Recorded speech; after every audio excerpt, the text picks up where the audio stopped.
An arrogant MMA champion thought he'd humiliate a Hollywood legend in front of the whole gym. He locked in a choke hold, expecting a tap out. Instead, he got a lesson in brutal efficiency he would never forget. The air in the Crucible, Los Angeles' most exclusive private MMA gym, was thick with the scent of ambition, sweat, and disinfectant. It was less a gym and more a cathedral of combat. The soundtrack wasn't pop music. It was the rhythmic thump-thump-thump of leather gloves hitting heavy bags, the resonant clang of iron plates being racked, and the guttural grunts of elite athletes pushing their bodies to the absolute limit. Sunlight struggled to pierce through the high, industrial windows, casting stark shadows across the sprawling black mats and the exposed brick walls. In the center of this world was Cody, the Viper Vance. At 27, he was the undefeated regional MMA champion, a physical specimen with an ego that dwarfed his chiseled physique. His movements were a cocktail of explosive power and theatrical flair. He was currently toying with a training partner nearly 30 pounds heavier, effortlessly slipping punches and transitioning into a takedown. He pinned the man with a smirk, then hopped to his feet, basking in the admiring glances of younger fighters. "See that, boys?" Cody's voice cut through the gym's noise. "Speed kills. Hesitation gets you buried." He flashed a sponsor-adorned smile, his bright green and black fight shorts seeming to glow under the lights. But not everyone was watching him. In a far corner, almost blending into the shadows, a man was going through his own methodical warm-up. It was Jason Statham. At 55, he possessed an aura of quiet intensity that made noise irrelevant. He wore simple, unbranded black compression gear. No logos, no flash. His routine was a study in brutal economy. Sharp, controlled stretches, precise shadowboxing that focused on tight, devastating combinations, not wide, showy kicks. He moved like a dormant predator, every muscle fiber coiled with purpose. Cody saw him and couldn't resist the gravitational pull of his own arrogance. "Hey, Jason," he shouted across the gym, ensuring he had a captive audience. The rhythmic thumping paused. Heads turned, just stretching out the old bones for the cameras, or "You feeling like a roll today?" The gym fell silent. The only sound was the hum of the air conditioning. Statham slowly straightened up from his stretch. His eyes, the color of slate, met Cody's. There was no anger, just a flat, unnerving stillness. "I always feel like a roll," he replied, his voice calm and even, yet carrying a weight that filled the space. A ripple of anticipation went through the crowd. Phones subtly began to rise. Cody grinned, victory already playing out his mind. "All right then, old man. Let's see if the Lions still got a bite." They met on the main mat. Cody bounced on his toes, circling, a whirlwind of kinetic energy. Statham stood his ground, perfectly balanced, his posture relaxed but ready. The unofficial referee, the gym's head coach, gave a nod. Cody lunged. He was a blur of motion, faking a jab and shooting for a takedown. Statham didn't retreat. He pivoted, a minuscule shift of his hips that sent Cody stumbling past him. The younger fighter recovered, a flicker of surprise in his eyes, but he masked it with a sneer. He came in again, this time successfully clinching and maneuvering to Statham's back. With a surge of strength, he locked in a deep rear-naked choke. Gasps rippled through the onlookers. This was it. Cody squeezed, expecting the immediate, frantic tap. Statham didn't panic. He didn't struggle. He simply stood there. "Come on, tough guy." Cody hissed in his ear, tightening the hold. "Tap for me." Statham calmly brought his hand up and tapped once, firmly, on Cody's forearm. The signal was clear. Acknowledged. But Cody held it for a beat longer. 1 second. 2. A flagrant act of disrespect. He finally released, shoving Statham forward. He felt like a king. He had no idea he'd just signed a check his body couldn't cash. Cody stepped back, raising his hands in mock innocence as the head coach shot him a disapproving glare. What? Did he tap? Barely felt it.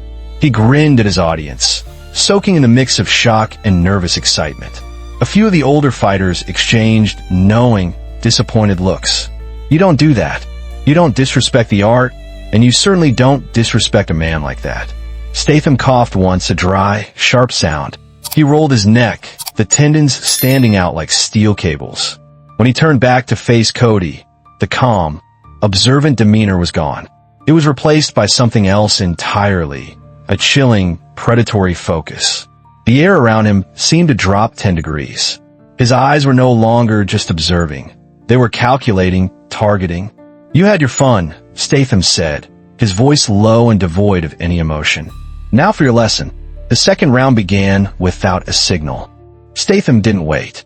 He closed the distance with an explosive forward step that seemed impossible for a man his age.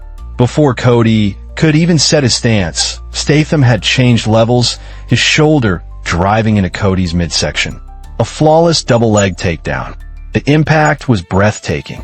Cody's back hit the mat with a thunderous boom that echoed through the silent gym. The air violently expelled from his lungs in a single, desperate gasp. He was dazed, the world a spinning blur of lights and shadows. But Statham gave him no time to recover. The transition was a merciless work of art. Before Cody could even think to scramble or defend, Statham had flowed from the takedown into side control, his weight like a slab of granite on Cody's chest. He wasn't just holding him down, he was applying crushing, systematic pressure to his ribs and diaphragm. "Get up," Statham commanded, his voice flat. Cody tried to buck, to use his explosive strength, but it was like trying to push a mountain. Statham shifted his weight, neutralizing the attempt instantly. Then, the clinic began. It wasn't a fight, it was a dissection. Statham moved from one submission attempt to the next with terrifying fluidity. An arm triangle choke that made Cody's vision start to tunnel. He tapped frantically. Statham released, but only to transition immediately into a brutal Kimura lock on the other arm. Tap! He flowed into a heel hook that sent a jolt of pure fire up Cody's leg. Tap! Tap! Tap! 3 submissions in less than 90 seconds. Cody was utterly and completely dismantled. He lay on the mat, drenched in a mixture of sweat and humiliation, his chest heaving as he fought for air he couldn't seem to find. Statham finally stood up, looming over him. He wasn't even breathing heavily. He leaned down, his face just inches from Cody's. "You wanted to be the show," he said, the words cutting deeper than any punch. "Now you are, just not the way you planned." The gym didn't clap. They watched in awed silence. They had just witnessed the difference between a talented fighter and a true master. And filming it all from the side, a fitness vlogger named Leo Martinez lowered his phone, a bead of sweat on his own forehead. He looked down at the 1-minute clip he'd just recorded. He already had the perfect title. Arrogant MMA Champ Challenges Jason Statham. It's a brutal reality check. Leo Martinez's video wasn't just a hit. It was a digital wildfire. Within 24 hours, it had incinerated the internet. 12 million views on TikTok, another 8 on Instagram, and a full-blown analytical frenzy on YouTube. The titles varied. Hollywood legend humiliates cocky fighter when ego meets brutal efficiency. But the result was the same. Jason Statham was trending worldwide. The comment sections were a testament to his mystique. "That wasn't a fight. That was a termination," one top comment read. Another said, "The way he moved, 0 wasted energy." That's decades of real knowledge, not just gym training. And the most popular, rule number 1, you do not poke the bear. Rule number 2, Jason Statham is the bear. But in the world of professional fighting, respect and viral fame are often seen as blood in the water. The video reached the screen of Marcus the Rhino Thorne. At 31, Marcus was a different beast entirely. A top-ranked, Bellator-signed middleweight, his career was built on granite-like durability and knockout power. He wasn't a flashy kid like Cody. He was a serious, hardened professional. On his popular podcast, Cageside Confidential, Marcus played the clip for his co-host, shaking his head with a condescending smirk. "Look," he began, leaning into the microphone, "I respect the man's film career, I really do. But let's be real, this wasn't a fight. The kid he tossed around was an overeager amateur who gassed himself out. That takedown was clean, I'll give him that. But that's a controlled environment against a nobody. He paused for effect, looking directly into the camera. I'm not saying Mr. Statham doesn't have skills. I'm saying they're movie skills. I'm saying that kind of stuff doesn't work against a real, high-level professional who doesn't fold under pressure. Then came the challenge. So, Jason, if the legend is more than just a legend, prove it.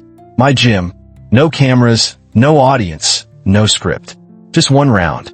Let's see how that brutal efficiency holds up against real power. The clip from his podcast went viral in its own right, creating a new narrative, the movie star versus the real deal. The internet debated furiously. Most assumed Statham would ignore it, letting his silence be the answer. He was an actor, after all, with nothing to prove. 3 days later, Marcus's manager forwarded him an email. The sender was anonymous, the subject line containing a single, cryptic word: accepted. The body of the message was even more Spartan. Location: the Crucible. Time: Saturday, 3 p.m. Conditions: no cameras, no crew, no ego, just the art.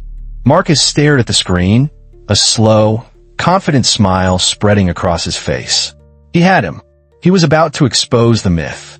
Or so he thought. Saturday arrived, cloaked in the brilliant, unforgiving glare of a Los Angeles afternoon. Marcus the Rhino Thorne walked into the Crucible feeling like a conqueror. He wore a crisp, new set of sponsored fight gear, his black belt and Brazilian jiu-jitsu tied tightly around his waist like a declaration of war. His team waited in the car, ready to hear the story of how he methodically dismantled the Hollywood action hero. But as he stepped through the door, the atmosphere hit him like a physical blow. It was the same gym, but it felt entirely different. It was silent, utterly, profoundly silent. The usual cacophony of grunts and clanging metal was gone, replaced by a stillness that felt almost sacred. There were no lights, no spectators, no entourage. There was only Jason Statham, already on the center of the mat, stretching. He was alone. The sight was deeply unsettling. It immediately stripped the confrontation of all spectacle, leaving only the raw, unnerving reality of what was about to happen. This wasn't a publicity stunt. This was a reckoning. They bowed. A short, formal nod. No words were exchanged. None were needed. The match began. Marcus, true to his nickname, charged forward. He wasn't trying to be slick like Cody. He was a battering ram, aiming to use his superior size and raw power to bully Statham into the fence. He initiated a clinch, driving his shoulder into Statham's chest, intending to muscle him down. It was like running into a wall of granite that yielded. Statham didn't push back. He absorbed the force, redirected it, and with a subtle twist of his hips and a trip of his foot, he used Marcus's own momentum to send him sprawling to the mat. It happened so fast Marcus barely understood it. He hadn't been thrown. He'd been guided into falling. Stunned, he scrambled back to his feet. The next few exchanges were a frustrating masterclass in physics. Marcus attacked. Statham flowed. Marcus threw a heavy punch. Statham slipped it by a millimeter and controlled the limb. Marcus locked a grip. Statham reversed it with an effortless turn of his wrist. Frustration mounting, Marcus saw an opening and went for what he knew best, a powerful submission. He managed to trap one of Statham's arms, setting up for a Kimura lock, a devastating shoulder lock. He had the grip. He began to apply pressure, feeling the familiar tension in the joint. This was his world. And then, in the blink of an eye, it wasn't. Statham rotated his shoulder in a way that defied anatomy, stepped into the lock, and in one fluid, terrifying motion, reversed the position entirely. Now it was Statham who held Marcus's arm in a Kimura. But the feeling was different. It wasn't the straining pressure of a strong man. It was the cold, precise pressure of a surgeon holding a scalpel to a nerve. Statham had the lock secured with just his thumb and 2 fingers. He wasn't even straining. He could have shattered Marcus's shoulder with a slight twitch. The message was clear. I own this. I own you. Marcus tapped. Hard. 3 slaps on the mat that echoed in the empty gym. They stood, Marcus breathing heavily, staring at the man he had publicly mocked. Your technique, it's not like anyone I've ever trained with, he said, his voice quiet with newfound respect. I don't train to fight, Statham replied, his breathing steady. I trained to end fights. Marcus bowed again, a deep, genuine bow of respect earned, not demanded. Why did you accept my challenge? Statham looked him directly in the eye. Because a champion like you, a man who believes in his own power, would never come to learn. He has to be taught. That evening, a new episode of Cageside Confidential dropped. The title sent shockwaves through the MMA community. I challenged Jason Statham. I lost. In it, a humbled Marcus Thorne made no excuses. What I experienced today wasn't a fight, he told his million-plus listeners. It was a lesson. He doesn't beat you with force. He beats you with geometry, with presence. He taught me that the loudest man in the room is not the most dangerous. The most dangerous man is the one who doesn't need to speak at all. Marcus Thorne's confession transformed Jason Statham from a viral sensation into a modern martial arts myth. The narrative shifted. He wasn't just a tough actor. He was a silent master, a keeper of an older, more profound knowledge of combat. Martial arts forums and subreddits exploded with threads dedicated to analyzing his philosophy of efficiency. Stories began to surface from stuntmen, former military personnel, and other fighters who had trained with him over the years. Some were tales of bruised egos, others of unexpected mentorship, but they all echoed the same truth. Statham doesn't fight. He deconstructs. The impact was felt all the way back at the ground level. Cody Vance, the first challenger, had turned his humiliation into a purpose. He was now running a youth program at a local gym, and the core of his teaching wasn't about winning. It was about what he'd learned on the mat with Statham: control, respect, and the humility to know your limits. He was a change man. But in the digital age, a legend is also a target. The bigger the myth, the more enticing it is to try and tear it down. The ultimate provocation came not from the world of professional fighting, but from the hyper-monetized world of social media. Enter Jax Ryder.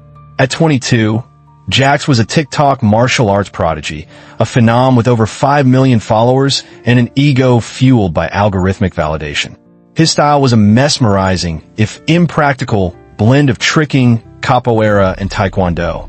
His videos were a barrage of flying arm bars, spinning back kicks off walls, and gravity-defying maneuvers, all set to pulsing electronic music. He was the embodiment of style over substance. After watching a compilation of the Statham incidents, Jax saw his ultimate opportunity for clout. He uploaded a slickly edited video of his own highlights, intercut with slowed-down footage of Statham's takedowns of Cody and Marcus. The on-screen text was a masterpiece of youthful arrogance. Statham, overrated, the first caption read, beating up old-school brawlers and gym kids? Come on, his moves are slow, predictable, grounded. Let me at him. Just 5 minutes. No taps. Let's see who the real master of movement is. The comment section was a war zone. His legion of young fans went wild. Jax would literally run circles around him. It's time for the new school to take over. But a vocal and more experienced contingent issued stark warnings. Bro, no. This is not the same game. Statham's silence is your final warning. Delete this. Statham, predictably, remained silent. A week passed. The internet buzz reached a fever pitch. Then action. But it didn't come from a press release or a social media post. It came via a phone call to Cody Vance, who was in the middle of teaching a class of teenagers how to properly execute a breakfall. An unknown number flashed on his screen. He answered, Vance. A pause. Then the familiar, gravelly voice, direct and to the point. Set up the mat. Sunday, 10 a.m., clear the gym. Click. Cody didn't need to ask who it was or for whom the mat was being prepared. The final lesson was about to be scheduled. Sunday morning at the Crucible felt like the calm before storm. Jax Ryder arrived not as a fighter, but as a media production. He had a 2-person camera crew, a manager, and an air of unshakable confidence. He was dressed in a custom-made, shimmering white athletic suit with his JX logo embroidered in gold thread on the back. He posed for the cameras, flashing a practiced, toothy grin. All right, people, let's get this done, he announced to his crew. 5 minutes of content that'll break the internet. No taps, no retreats. When he stepped onto the mat, Jason Statham was already there. No custom suit, just the same functional black compression gear. No crew, just his presence. He stood in the center of the mat, a study in stillness, his expression unreadable. The match began. Jax exploded into motion, a whirlwind of acrobatic feints. He cartwheeled to the left, then launched into a spinning hook kick aimed at Statham's head. It was incredibly fast and visually spectacular. For a split second, it looked like something out of a video game.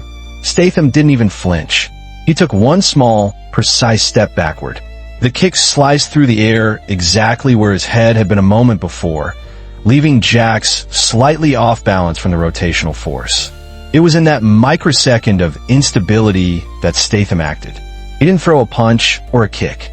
He simply stepped forward into the void Jax's own movement had created and placed a firm palm on the back of his neck. He didn't push. He guided. Jax, overconfident and overextended, was guided down to the mat like an adult helping a toddler who had tripped over his own feet. The gym, occupied only by Jax's stunned crew and a watchful Cody Vance in the doorway, was utterly silent. Jax scrambled up, his face flushed red with embarrassment and anger. He abandoned all pretense of a warm-up and came in again, this time more aggressively, throwing a rapid-fire combination of punches and a flying knee. Statham parried each move with minimal, almost imperceptible blocks, using his forearms to deflect the energy, making Jax's powerful strikes look clumsy and ineffective. It wasn't violent, it was mathematical. At the 2-minute mark, Jax lunged one final, desperate time, hoping to use his speed to lock Statham in a clinch. But Statham ducked under the lunge, pivoted on his heel, and in one seamless motion, wrapped his arm around Jax's neck, locking in a textbook guillotine choke. It was over. The application was so smooth, so efficient, that Jax didn't even realize the danger until his air supply was cut off. He tapped, fast, hard, and desperately on Statham's back. Statham released him immediately. Jax collapsed to the mat, coughing and gasping for air as he stared up at the ceiling lights. Statham stood above him, not triumphant, but calm. "You asked for 5 minutes," he said, his voice soft but firm. "You lasted less than 3. But in those 3 minutes, you learned more than in the last 3 years. Movement without purpose is just dancing." Jax slowly sat up. His cameras were forgotten. His crew was stunned into silence. You didn't even try to hurt me," he managed to say. Statham nodded. That was never the point. Outside, Cody Vance stood beside Marcus Thorne, who had quietly shown up to witness the lesson. They watched as a humble Jax rider walked out of the gym, head bowed, his golden suit seeming a little less bright. "Another student?" Marcus asked quietly. Cody allowed himself a small, knowing smile. "Another lesson." That evening, the final clip was uploaded, not by Jax's team, but by Cody himself. The title was simple: Jason Statham, the master who teaches without pain. The footage wasn't about humiliation, edited with slow-motion replays. It was an artistic breakdown of efficiency, control, and the profound beauty of substance over style. So what do you think? In these 3 showdowns, which lesson was the most profound? Was it Cody's arrogance getting checked, Marcus's over-reliance on power being dismantled, or Jax's flashy style being exposed as hollow? Share your thoughts in the comments below, and please, let's keep the discussion respectful. Every fighter, even the arrogant ones, can teach us something. If you enjoyed this story about what true mastery looks like, do us a favor and hit that like button. Share it with someone who appreciates real skill, and make sure to subscribe for more stories that go beyond the hype.